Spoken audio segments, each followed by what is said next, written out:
Welcome back to Latin America in Focus. This is Luisa Leme with ASCOA Online. Glad to be back. This summer, President Donald Trump took a step that impeded relations with Latin America's biggest economy. On July 9, he took to social media to post a letter announcing a 50% tariff on Brazilian imported goods. We've got breaking news right now. Another tariff letter from the president, this one with the highest rate we have seen so far. Now, this letter, guys, is a little bit different from any of the ones that we've seen so far. Other countries also received letters, but Brazil, a country with a trade surplus with the U.S., was slapped with a particularly high tariff rate. People are worried and angry that they're linked to the prosecution of their former president and Trump's political ally. In his letter, Trump justified the move by criticizing the trial of Brazil's former president, Jair Bolsonaro, which was still happening at the time. With this move, U.S.-Brazil relations went into a tailspin, with the U.S. government accusing the Brazilian Supreme Court of a witch hunt and sanctioning one of its justices. The tariffs rolled out on August 6, with a long list of exceptions, but is still hitting key products such as coffee and beef. Spared sectors like aviation, for example, continue to face the 10% initially imposed in April. And the two presidents, Trump and Luiz Inácio Lula da Silva, aren't exactly having friendly chats. É lamentável. Tá? Quando você tem divergência comercial, divergência política, você pega o telefone, marca uma audiência. He could have communicated with Brazil. He could have called. He could have proposed a negotiation. And we are not used to negotiating in this way. Not like this. It's really a political execution that they're trying to do with Bolsonaro. I think that's terrible. But they also treated us very badly as trading partners for many, many years. One of the worst countries on earth for that. So the pressure is on, but not just for Brazil. If you listen to the first part of this two-part episode on the new trade scenario, you learn that even though Mexico, the United States' biggest trading partner, got a 90-day tariff pause, it's facing pressure to make progress on areas like security, the border, and migration. And even if it ends up with fewer tariffs than Brazil does, it's got a lot more at stake. Over 80% of Mexican exports are shipped to the United States. If you haven't listened yet, my colleague Karen Zissis spoke with Kenneth Smith Ramos, a North American trade expert and Mexico's chief negotiator on the U.S.-Mexico-Canada agreement that modernized NAFTA. We can talk about whether it's a review or a renegotiation. But my point is, if the issue of the tariffs gets delayed and we don't have a resolution by the time the three countries are talking about the future of the USMCA, then it becomes a much more complex process looking at the review and the possible renegotiation. Now, in this part of the episode, I speak with Welber Barral. He has decades of international trade experience, was Secretary of Trade in the second Lula administration, and it's now advising the private sector on how to navigate today's troubled times. Brazil is preparing for a long negotiation with the U.S. Brazil is not expecting a quick solution for this crisis. Barral was in Washington with business leaders recently trying to push negotiations forward.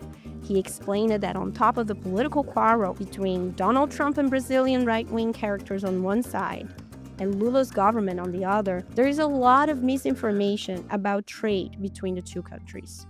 But we have to correct the narrative about Brazil in Washington. Clearly, Brazil has to make itself more important because of the size of the bilateral relationship, because of the size of the U.S. investments in Brazil, of the Brazilian investments in the U.S., and we are losing a lot of time on misunderstandings.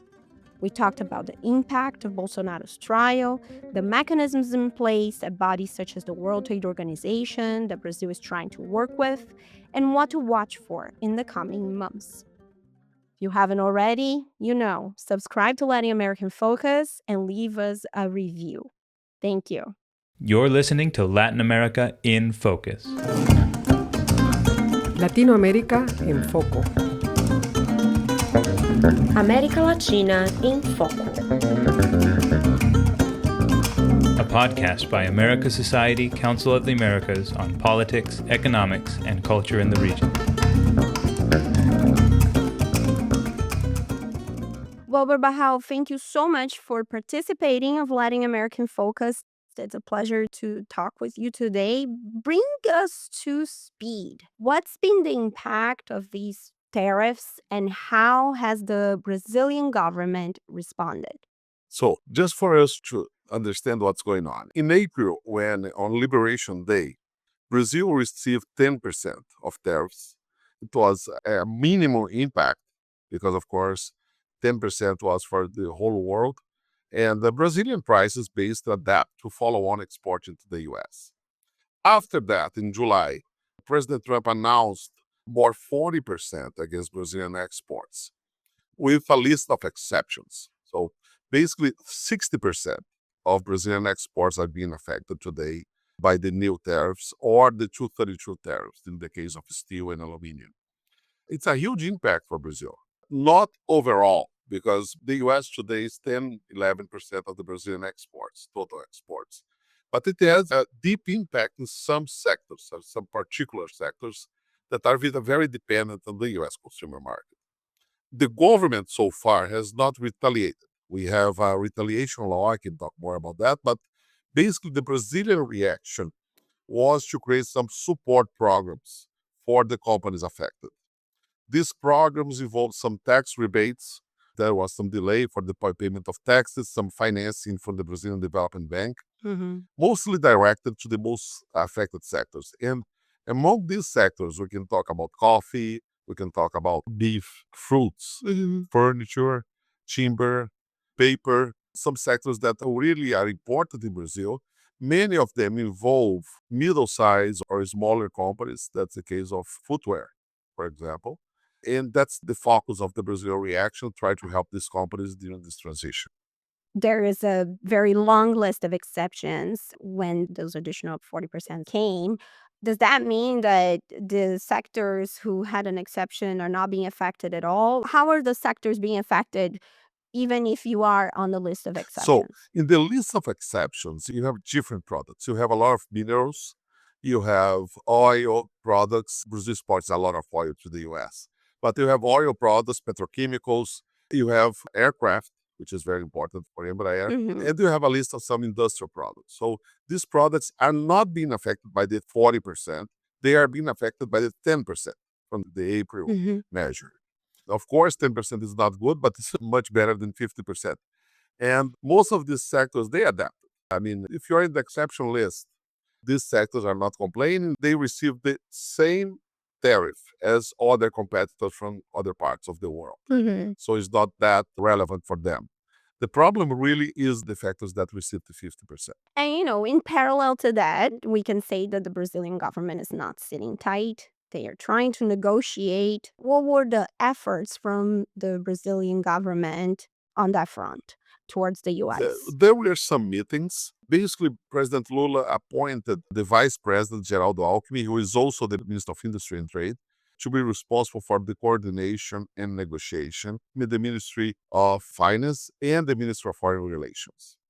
There were some meetings between Alckmin and his counterpart, Secretary Lutnick, in the US. But as far as we know, the problem with the Brazilian negotiation with the US is the US has insisted in some political points that the Brazilian executive cannot negotiate. The Brazilian executive cannot influence the Brazilian Supreme Court, for example. And some of these topics regarding the judgment against former President Bolsonaro or some decisions against the US big tech companies, they are not under the executive's jurisdiction. They cannot even negotiate that. That would be a violation of the Brazilian Constitution. So these political factors are basically blocking more comprehensive negotiation between the two countries.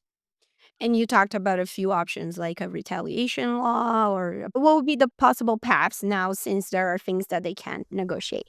Everything that the Brazilian government is saying is that they are going to insist on the negotiation, making it clear for the US government that all the economic opportunities are on the table, but that political issues cannot be negotiated. Not because the Brazilian government doesn't want, but because they can't. The Brazilian judiciary, in fact, is very independent, and they are not going to be subject to any intervention from the executive.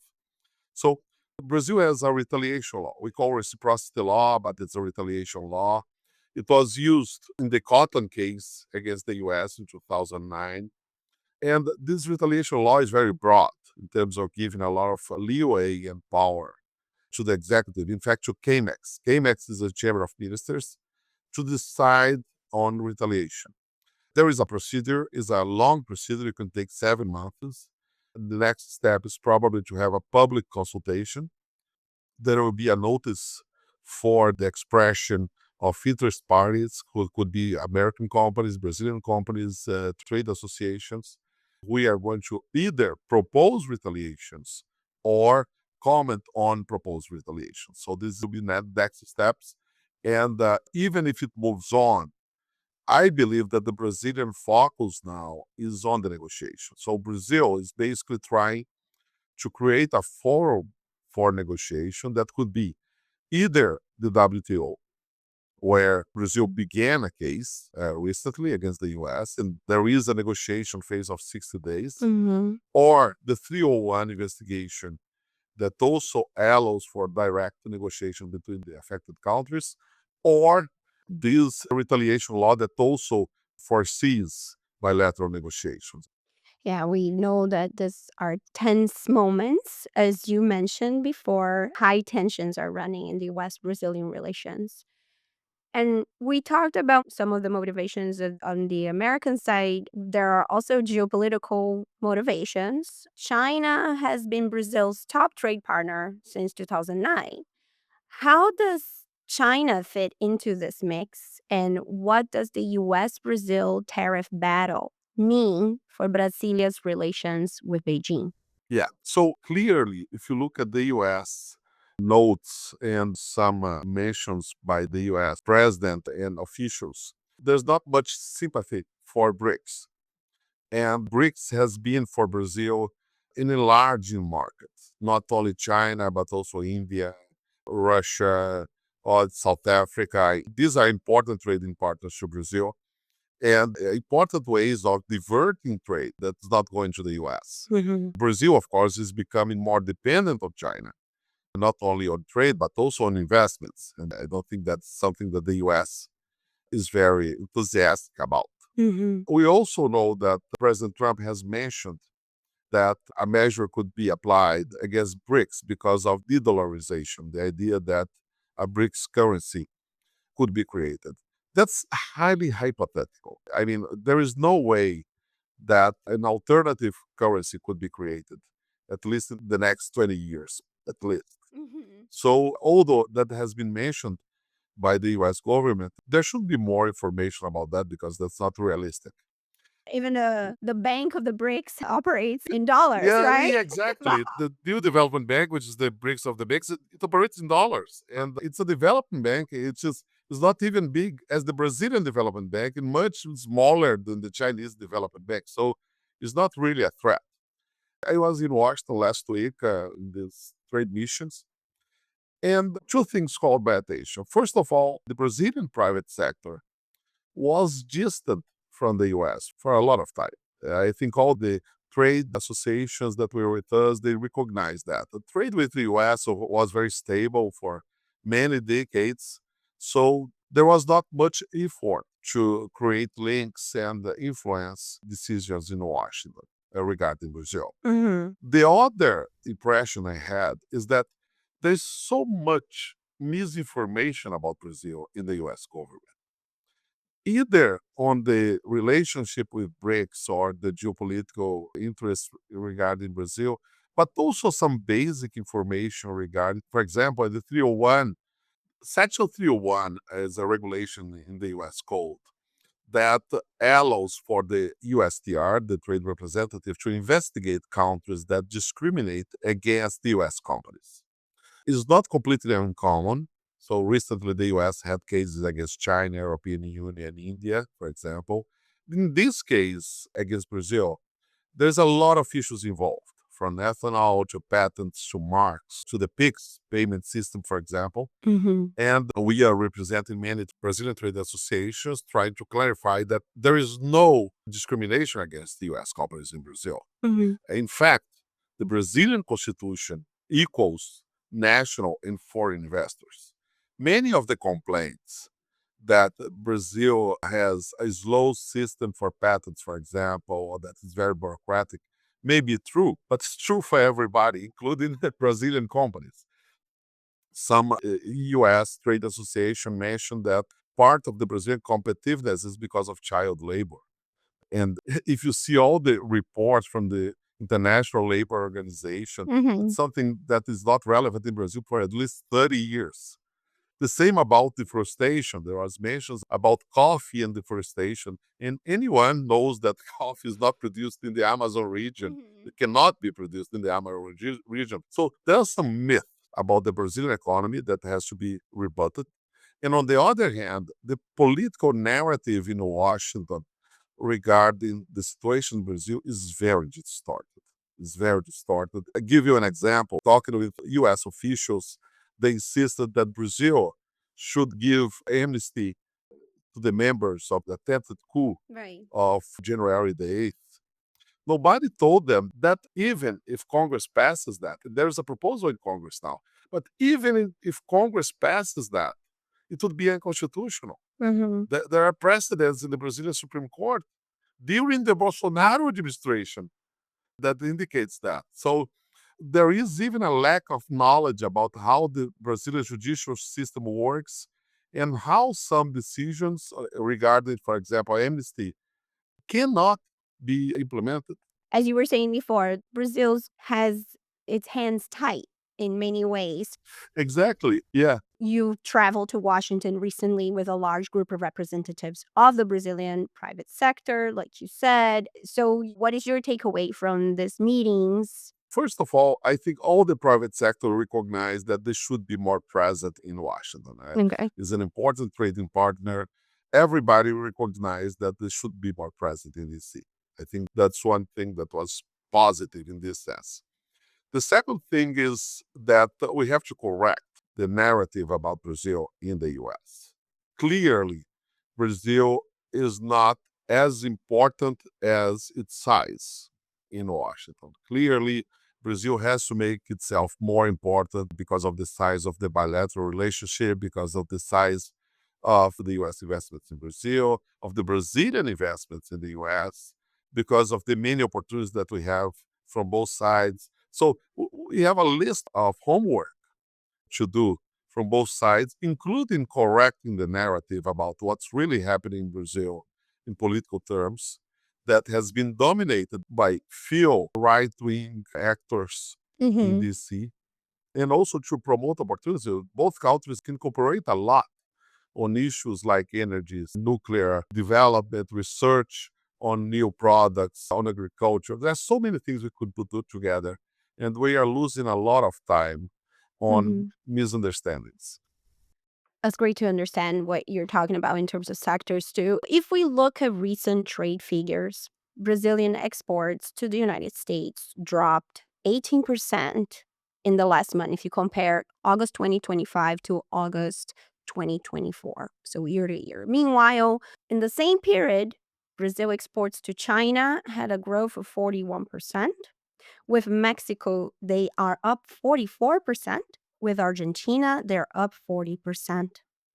So my question to you about could this tariffs crack up regional integration for Brazil?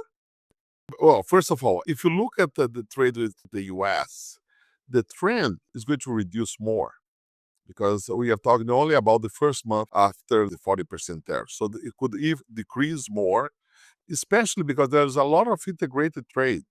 I'm talking about intra-company trade between Brazil and the U.S. And these U.S. subsidiaries in Brazil, they only export to themselves in the U.S. Or you have Brazilian companies who import their own parts from the U.S. We have a lot of industrial trade between the two countries that are going to be heavily affected by the tariffs. And clearly, some of these multinational companies, either Brazilian or U.S. companies, they're going to look for other providers, other countries that can be providers, and that's going to affect the bilateral trade. But when you look on the other side, the Brazilian trade is growing to other markets, you have different reasons. In the case of China, China is Brazilian's biggest trading partner, is more than 30% of Brazilian exports, but it's a lot of commodities. Mm-hmm. So if you have a raise on the price of commodities, of course, you are going to have more exports in total. When we see the number, the price went higher. Exactly. Beef prices are crazy high all over the Exactly. world, so that it looks like we're exporting more, but that doesn't necessarily Exactly. means more deals. Yeah. So basically, we are exporting more in value, but not in quantity. Regarding Mexico, there's a very good relationship between the Brazilian president and the Mexican president. We have a partial agreement with Mexico. Mm-hmm. That's something that could be extended. Brazil is trying to extend this agreement to other sectors for many years. We are talking about the two largest economies in Latin America, and there's a lot of space to grow with Mexico. In the case of Argentina, we have another element. The trade with Argentina dropped a lot in 2023 and 2024 because of the crisis in Argentina. This year, there was a recovery in Argentina. Mm-hmm. And Argentina is the main trading partner with Brazil on industrial goods. We export mostly industrial goods, parts, cars, equipment to Argentina. What we call industrial goods are not commodities. We are not talking about coffee or iron ore, soy. Just to give you a number, our exports to China are only 10% industrialized goods. All the rest are commodities. Okay. With the US, 60% of our exports are industrialized goods. With Argentina, 90% of our exports are industrialized goods. And that means that whenever you have an economic recovery in Argentina, like it happened to 2025, we have more exports to Argentina. Okay. Especially in the auto sector. We export a lot of cars and auto parts to Argentina. So, yeah, I thought that it was really hard too, that in 1 month we would solve all the logistics. And we've been debating nearshoring for so many years now. We wouldn't just fix it in a month. But we do see Brazil as it presides the Mercosur this year, presides the BRICS. Brazil trying to initiate or continue talks to diversify, right? Do you see any light in there? What are the silver linings or potential opportunities that we have inside this crisis? Trump has taken a negative approach to the BRICS, but what this means for Brazil and the BRICS countries, or what does it mean for the Mercosur European Union deal? A great question, because basically you can identify two trends in the Brazilian reaction. Brazil is preparing for a long negotiation with the US. Brazil is not expecting a quick solution for this crisis. So the government reacted in two ways, two important ways. One was to prepare its industries that are dependent on the US market to divert to other markets. That's why we have these tax breaks, we have the tax rebates, we have financing to help these companies to stay on the market. The second attempt is to accelerate trade negotiations with other trading partners. So just to recall, in July, Mercosur signed the FTA agreement with the EFTA countries, the European countries that are not part of the European Union. The most important ones are Switzerland and Norway. And we moved a lot on the Mercosur EU agreement. There is a huge expectation that the final text can be signed by the end of this year. And that would be the most important trade agreement today in the world, in terms of population, in terms of size. So the Mercosur EU agreement could really be an important tool to increase bilateral trade and bilateral investment between Mercosur and the European Union. And that was an agreement that people would treat it like as I'll believe it when I see it, right? Do you believe it that you're going to see it now, Vahal? Yes, it's funny because it was thanks to President Trump. Because otherwise, of course, we have a lot of opposition from the farming sector, especially France, Poland, Ireland. But the expectation that trade would decrease with the United States pushed the Europeans and the Mercosur countries to move on with this agreement. The same is happening with other smaller agreements. So Mercosur signed with Singapore last year. Now it's negotiating with the UAE.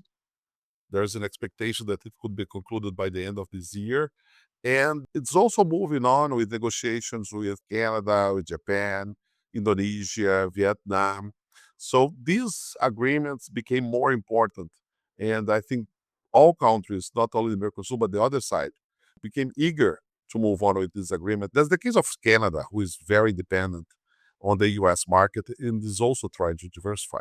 That's super interesting. We'll see what's going to happen. Going back to those knots in this relationship between the US and Brazil, and you talked about misinformation and how the US government is asking for things that not necessarily can happen on the trade ministry negotiations, right? The application of the Magnitsky Act against a justice of the Supreme Court in Brazil, Alexandre de Moraes, happened. I'm recording this interview with you on the fourth day of the former President Jair Bolsonaro's trial in the Supreme Court, which Trump cited as a reason for the tariffs. What do you expect to change in the relationship and the trade talks? Well, first of all, that's one example of misinformation in the US, in the sense that if a US prosecutor could examine all the evidence that is in the investigation against Bolsonaro and his allies, you would see that the case against Bolsonaro is very clear in the case of the attempted coup. But besides that, nobody says in the United States that there are many other investigations against Bolsonaro that include from corruption to embezzlement of jewelry, and that he's been also convicted by the electoral court. He's not capable of running next year anyway. That's the kind of information that does not reach the US. There are great chances that the US is going to react somehow and that Brazil is going to react to that. Of course, the Magnitsky Law, especially against an authority, a respected authority, like any judge, any justice from the Brazilian Supreme Court, creates more tension and obliges Brazil to react.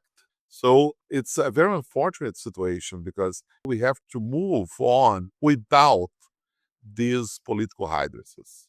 Otherwise, we cannot reach an economic negotiation. But for you, who has so many years of nurturing this relationship, nurturing trade and exports from Brazil, what keeps you up at night and what gives you hope? Well, basically, I'm sad about the situation. I was a Fulbright scholar. I lived in the US. I see so many opportunities that we could profit from both sides. And I see a lot of loss of time and opportunities here. So I'm not happy with the situation. I think that it will take some time for things to accommodate. Brazil is not in a rush in this case, in spite of all the economic effects. And basically, I think we actually have, I know that it's a common word now, but we need resilience here. We need resilience in the sense that governments are going to pass and countries are going to stay. And we have to look to the future. The moment now is to try to mitigate the worst effects and to respond technically to issues like dumping, 301, 232, keep it at the technical level, given all the economic and legal reasons that we can, do it as best as we can, identify supporters on both sides that want to increase the relationship and recover this relationship, and again, be resilient. That's great. Thank you so much, Bahal. We really appreciate having you in the podcast today. Thank you. Thank you very much. Thanks for listening. I'm Luisa Lemi, your host for this episode and executive producer of the show. This episode was co-produced by our host, Karen Zissis, and associate producer, Kalia Robertson. The music in this podcast was performed for America Society. You can find out more about upcoming concerts at musicoftheamericas.org. And if you like the soundtrack of this episode, consider becoming a member of America Society for preferential access to all performances here at 6080 Park Avenue in New York. You also can enjoy art exhibitions, book talks, and more exciting events. We'll drop a link in our show notes for you to learn more about the artists you listened to today and how to become a member. For more of our coverage on the impact of Trump's policies in Latin America, visit as-coa.org/Trump to keep up to date with trade, migration, and more. Check out other episodes of Latin American Focus at as-coa.org/podcast and send us feedback at latinfocus@as-coa.org. Share and subscribe at Apple, Spotify, YouTube, or wherever you get your podcasts. Opinions expressed in this podcast do not necessarily reflect those of America Society, Council of the Americas, or its members.